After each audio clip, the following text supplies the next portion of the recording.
Hello my YouTube friends, कैसे हैं आप लोग। आई होप आप लोग अच्छे होंगे। तो मैं मॉर्निंग का ब्लॉग ये शूट कर रही हूँ। अभी आप मेरा सुबह का किचन का हाल देख सकते हैं, काफ़ी बेहाल हो रखा है। काफ़ी जूठे बर्तन पड़े हुए हैं और नीचे टाइल्स भी काफ़ी गंदा हो रखा है। रात में दूध निकालते वक्त दूध भी गिर गया था। नाइट में ना किचन काफ़ी क्लीन अप करके सोना चाहिए। लक्ष्मी माँ आती है रात में, लेकिन लगता है लक्ष्मी माँ मेरे घर अभी आ नहीं रही होगी, क्योंकि मैं जूठे बर्तन तो छोड़ के सो रही हूँ। क्या है ना कि ठंड काफ़ी पड़ रही है, मुझसे अभी हो नहीं पा रहा है और रात में काफ़ी लेट हो जा रही है सोने में। तो फिर मैं बर्तन वगैरह वॉश कर ली। तो देखिए क्या क्या सब्जी आया हुआ है। आज तो आया हुआ था बैगन। बैगन में ना मौजूद रसायन हार्मोन होता है, जो कि प्रेग्नेंट लेडी को काफ़ी हार्मफुल करता है। तो गर्भवती महिलाएं जो है वो थोड़ा बैगन को अवॉइड करके चले। और ये कुछ कच्चा पका सा टमाटर आया हुआ था।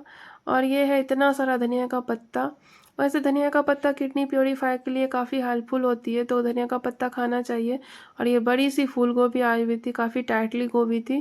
गोभी मैं पसंद नहीं करती हूँ। क्या होता है ना कि मुझे ब्लॉटिंग की प्रॉब्लम हो जाती है, तो जिन लोगों की पेट से जुड़ी समस्या है वो लोग गोभी को थोड़ा सा अवॉइड करके चले। और ये मूली आया हुआ था, जो कि खाना डाइजेस्ट करने में काफ़ी हेल्पफुल है। कच्चा मूली खाना मुझे पसंद है। और ये आया हुआ था पालक का साग, जिसमें विटामिन ए की मात्रा होती है, आंखों की रोशनी के लिए काफ़ी फायदेमंद होता है। तो पालक का साग ज़रूर खाएं, हेल्थ के लिए अच्छा है। और इधर मटर था और आलू था। तो इतनी सारी सब्जियां आई हुई है, तो प्लीज़ आप लोग अंत तक मेरे ब्लॉग में बने रहें। तो मैं आ गई थी यहाँ पे, बैगन को काट रही थी। मैं बैगन का बनाऊंगी आग में पका हुआ चोखा। मुझे चोखा खाना काफ़ी पसंद है। तो आप अभी देख सकते हैं, मैं बारीकी से बैगन को काट के अच्छी तरीके से चेक कर रही हूँ, कहीं इसमें कीड़े तो नहीं पड़े हुए हैं। क्या होता है ना कि ऊपर से देखने में तो काफ़ी फ्रेश लगता है, लेकिन अंदर में कीड़े होते हैं। तो फिर मैं बारीकी से काट के अच्छी तरीके से चेक कर ली। फिर मैं इसमें लगा रही हूँ सरसों का तेल। इससे क्या होता है ना कि आग में पकने के बाद इसकी जो लेयर होती है काफ़ी इजीली रिमूव हो जाती है। तो फिर मैं यहाँ पे टमाटर में भी लगा दी, और फिर मैं यहाँ पे मिर्च में लगा के मैं मिर्च बैगन में डाल रही थी। मुझे तीखा खाना काफ़ी पसंद है, इसलिए मैं भर भर के यहाँ पे मिर्च डाल रही हूँ। पहले मैं तीखा नहीं खाती थी, अब मैं तीखा खाने लगी हूँ। फिर मैं इसमें लहसुन भी आग में पकने के लिए दी हूँ, इससे टेस्ट काफ़ी अच्छा लगता है। और फिर मैं आ गई थी यहाँ पे गोभी को काटने के लिए। काफ़ी टाइटली गोभी थी, तो मेरी चाकू भी बार बार टेढ़ी हो जा रही थी।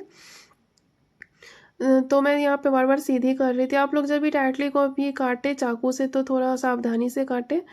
मैंने जैसे काटा, मैं गोभी का देखी क्या नीला रंग पड़ा हुआ था, तो आप लोग भी देखे काफ़ी नीला पड़ा हुआ है। नीला रंग पड़ने का दो ही रीज़न होता है। पहला, या तो सांप ने काटा है, या फिर दूसरा धूप के वजह से। तो फिर मैं 50-50 डाउट पे थी। पता नहीं सांप ने काटा है गोभी को या फिर धूप की वजह से हुआ है ऐसे।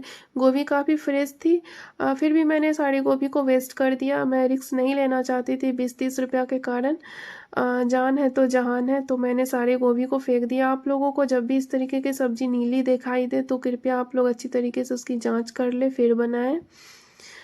तो गोभी वेस्ट करने के बाद फिर मैं यहाँ पे पालक को काट रही थी। मैं बनाऊंगी पालक का साग। तो फिर यहाँ पे जड़ को मैंने अच्छी तरीके से काट लिया था, और फिर मैंने इसको खोल करके, इसमें रस्सी बंधी हुई थी, तो फिर मैं इसको खोल के अच्छी तरीके से यहाँ पे मैं वॉश कर रही थी।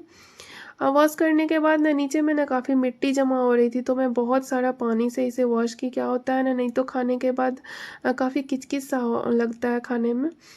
तो फिर मैं यहाँ पे बॉयल करने के लिए चढ़ा दी, और इधर मेरी टमाटर भी पक रही थी। तब तक मैं यहाँ पे सारी साफ़ सफाई कर रही थी। मुझे मुझे बिखरा हुआ कुछ पसंद नहीं पड़ता। मैं थोड़ी सी यहाँ पे पालक रख रही थी नाइट में पालक रोटी बनाने के लिए। और काफ़ी गंदा हो रखा, तो फिर मैं यहाँ पे वाइपर से रिमूव कर रही थी, और फिर मैं यहाँ पे पोछा भी लगा रही हूँ। अभी धूप नहीं हो रही है, जिस वजह से पोछा लगाने के बाद ना सूख भी नहीं रहा है, काफ़ी ठंड पड़ रही है, और नीचे टाइल्स भी गंदा हो गया था, तो फिर मैं ये नीचे भी पोछा लगा रही थी। काफ़ी घर मेरा थोड़ा सा खुला खुला सा है, तो फिर काफ़ी डस्ट आता रहता है, जिस वजह से काफ़ी गंदा हो जाता है, बार बार गंदा हो जाता है। और ठंड की वजह से मैं स्लीपर भी नहीं खोल रही हूँ, इसलिए डस्ट बार बार आ जा रहा है किचन में। और यहाँ पे काफ़ी बाजार लगा हुआ था, मैं सोची इस बाजार को मैं थोड़ा समेट लूँ। तो फिर यहाँ पे मूली के जो पत्ते थे मैं उसे तोड़ रही थी। मैं सोची थी गोभी में डाल के बनाऊंगी।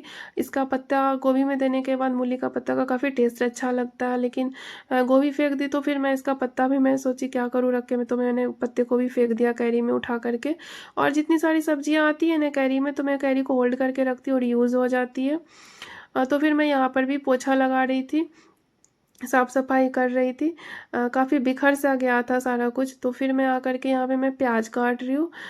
मैं यहाँ पे प्याज काट रही हूँ साग में देने के लिए, पालक की साग में, और मैं मिर्च काट रही हूँ।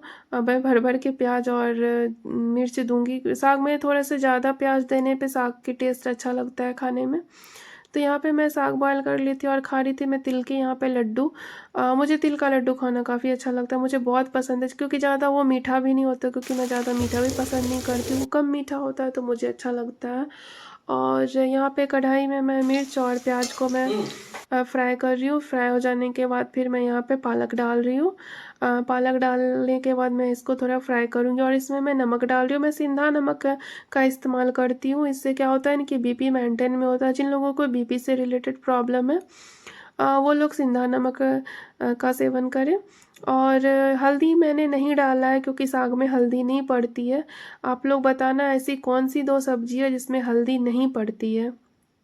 एक तो आप लोगों ने देख ही लिया साग में नहीं पड़ती है, और दूसरा कौन सी ऐसी सब्जी जिसमें हल्दी नहीं पड़ती है। आप लोग प्लीज़ कमेंट सेक्शन में बताना।